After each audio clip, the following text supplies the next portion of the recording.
Olá pessoal, eu sou o professor José Roberto e bem-vindos a mais uma aula de Física. Lembrando que estamos seguindo o caderno do aluno do SP Faz Escola. O tema de hoje é interação gravitacional. Faremos a atividade 1, 2 e 3 da apostila. O que nos mantém presos à Terra? Por que as coisas caem? Há uma força que puxa para baixo? Veremos como atua o campo gravitacional. A Terra possui em torno de si um campo gravitacional, fazendo com que os objetos sejam atraídos em direção a ela. Esse campo preenche todo o espaço ao redor do planeta e nos mantém sobre ele.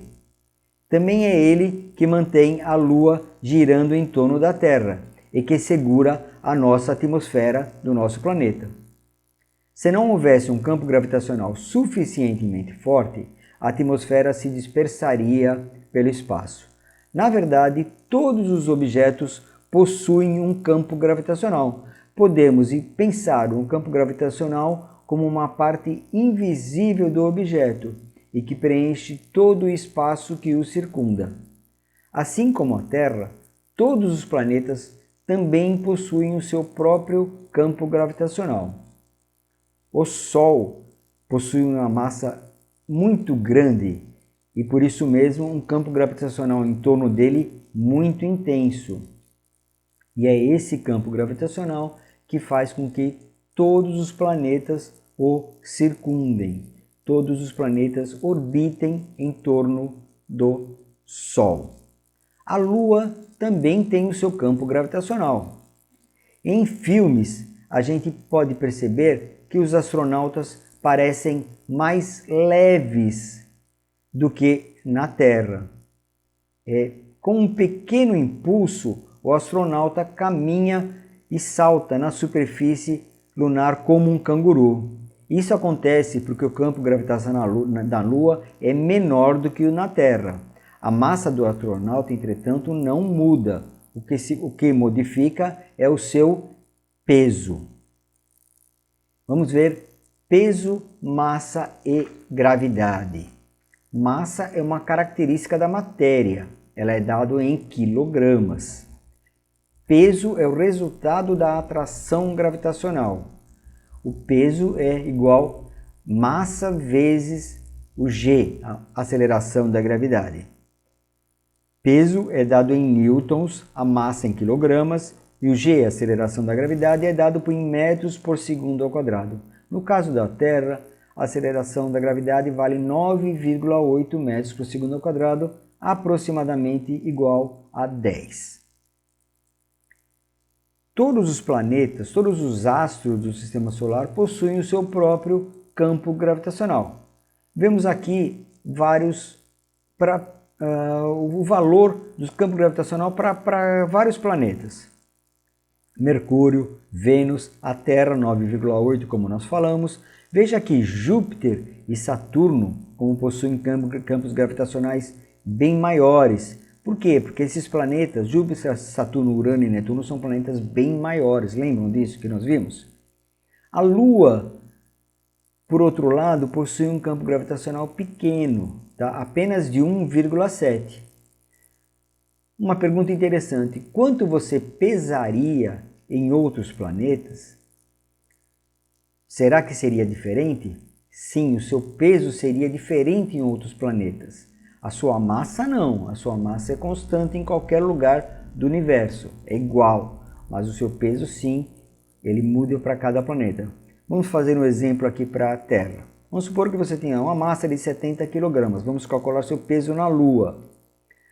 Vai dar m vezes o g da Lua, que vale 1,7. Então é 70 vezes 1,7, que daria 119 newtons. Comparando com o seu peso aqui na Terra, que seria 70 vezes 10, 700 newtons, veja que na Lua você pesaria bem menos. E assim você pode calcular qual seria o seu peso em todos os planetas do Sistema Solar. É um bom exercício. Seria interessante vocês fazerem. Vamos à atividade 2 da apostila. Qual a altura que se pode atingir um objeto ao ser lançado para cima com uma determinada velocidade inicial? Bem, para isso nós utilizaremos a equação de Torricelli, que nós vimos em cinemática, lembram? V ao quadrado igual a V0 ao quadrado mais 2A ΔS. V é a velocidade do objeto que nós queremos encontrar. V0 é a velocidade inicial. A é a aceleração do movimento e ΔS o espaço percorrido. Tá? Para nós aqui, o espaço percorrido vai ser a altura que nós queremos encontrar. A aceleração vai ser o g da gravidade. O V0 é a velocidade inicial. Quando nós atingimos a altura máxima, nesse instante o objeto muda de movimento. Ele estava subindo, ele passa a descer. Então, nesse instante da altura máxima, ele para. A velocidade igual a zero, exatamente nesse ponto da trajetória. Então, fica zero para a velocidade aqui. Então, fazendo as operações, a gente fica com a altura máxima é V0 ao quadrado dividido por 2 vezes g. Então, nós podemos utilizar essa equação para determinar a altura máxima atingida por um objeto. Vamos fazer alguns exercícios. Primeiro, se você lançar uma bola para cima a 4 metros por segundo de velocidade, qual será a altura atingida por ela? Tá? Vamos considerar o g igual a 10 para facilitar as nossas contas. Então, a altura máxima vai ser V0 ao quadrado dividido por 2g. Isso vai dar 4 ao quadrado dividido por 2 vezes 10. Isso vai dar 16 dividido por 20, que dá 0,8 metros. Então, ao lançar um objeto com uma velocidade inicial de 4 metros por segundo, ele atingirá 0,8 metros ou 80 centímetros. Vamos ao exercício 2. Ao iniciar um jogo de basquete, o juiz jogou a bola para cima com uma velocidade de 16 metros por segundo. Qual a altura que ela poderá alcançar? E se esse jogo acontecesse em Vênus, qual a altura atingiria? Vamos fazer o exemplo. A altura máxima seria V0 ao quadrado dividido por 2 vezes g de Vênus. A aceleração da gravidade de Gênero é 0,89. Então, eu ficaria com 16 ao quadrado dividido por 8, na verdade, 8,9. Né? Não é 0,89, é 8,9. Então, ficaria 256 dividido por 17,8, que dá 14,4 metros.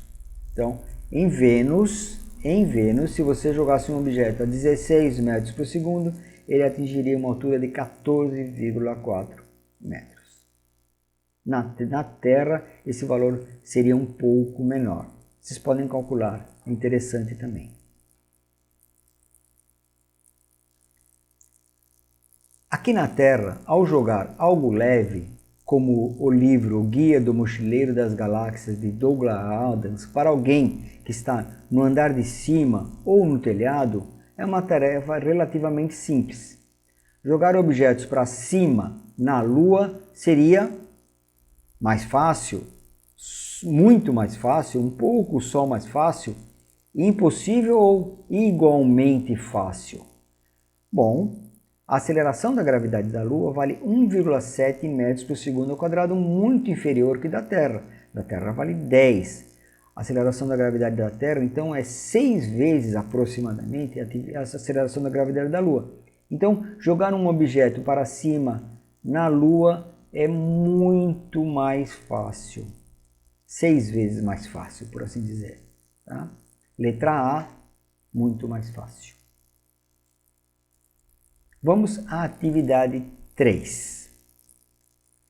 Galileu Galilei, um físico italiano, nasceu na cidade de Pisa em 15 de fevereiro de 1564. No ano de 1589, ele realizou uma experiência que ficou muito famosa. Ele soltou 2 objetos, de massas diferentes, de cima da torre inclinada de Pisa e observou que os dois objetos caíram praticamente ao mesmo tempo no chão, atingiram o chão praticamente ao mesmo tempo. Até aquele momento, se imaginava que objetos mais pesados caíssem mais rápido que objetos mais leves. Galileu, não contente com essa afirmação, ele quis testar. E ele fez essa experiência que ficou famosa. E percebeu que não, aquela antiga ideia de Aristóteles que objetos pesados caíssem mais rápido, ele foi desmentida então. Em 69, quando o homem pisou na Lua, o astronauta Dave Scott realizou uma experiência parecida. Ele soltou na Lua uma pena e um martelo. Bom, se você soltar aqui na Terra uma pena e um martelo, é claro que o martelo irá cair mais rápido. Mas por quê? A razão disso é porque na Terra nós temos a atmosfera, temos o ar, e o ar ele fornece uma resistência à queda. A resistência à queda do martelo é muito baixa, porque o martelo possui uma grande massa num espaço pequeno. A pena não, ela já possui uma massa pequena e ela ocupa um espaço grande, então ela cai, essa resistência do ar é muito grande na pena, como se fosse um paraquedas, né? Então ela cai lentamente, mas o lento dela não é devido à aceleração da gravidade, e sim a resistência do ar que impede que a queda seja igual ao do martelo. Bom, realizando essa experiência na Lua, a Lua não tem atmosfera, ela possui aceleração da gravidade, inferior que a da Terra, mas tem. O que ela não possui é ar, o que ela não possui é a atmosfera. Então ela não possui ela não teria essa resistência para impedir a queda da pena. Nessa situação, já que não tem resistência, a pena e o martelo deveriam cair ao mesmo tempo. Será que foi o que aconteceu? Dave Scott então realizou essa experiência. E veja, incrível, elas caíram ao mesmo tempo. Então, como ele disse naquele momento, Galileu estava correto. Muito interessante, né? Então agora estudaremos queda livre. Queda livre é quando a gente estuda a queda de um objeto desprezando a resistência do ar, apenas calculando a queda do objeto com a aceleração da gravidade atuando, desprezando qualquer outro tipo de resistência, qualquer outra coisa que atrapalhe o movimento. Por isso que a gente fala em queda livre, tá? Geralmente a queda livre, a velocidade inicial é zero, você solta o objeto com velocidade zero, a altura que ele cai será o ΔS, tá? E o tempo de queda será t. Então nós utilizaremos a equação que nós já estudamos em movimento retilíneo uniformemente variado. S igual a S0 mais V0t mais AT ao quadrado sobre 2. Lembra dessa equação? Bom, vamos deduzir aqui quanto seria o tempo de queda, então. Eu passei S0 para o outro lado da equação, fiquei com S menos S0 igual a V0t mais AT2 sobre 2. Bom, S menos S0 é o ΔS, que é a altura que o objeto cai. V0 é a velocidade inicial. Como eu falei, como a gente está soltando o objeto, velocidade inicial vamos considerar zero também. Então a gente fica com t ao quadrado igual 2h sobre g. Como é t ao quadrado, a gente tira a raiz quadrada é de 2h sobre g. Então, quando nós quisermos calcular a altura de uma queda livre, a gente pode utilizar essa equação, raiz quadrada de 2h sobre g. Então, para qualquer objeto em queda livre, desconsiderando o atrito com o ar, essa equação é válida.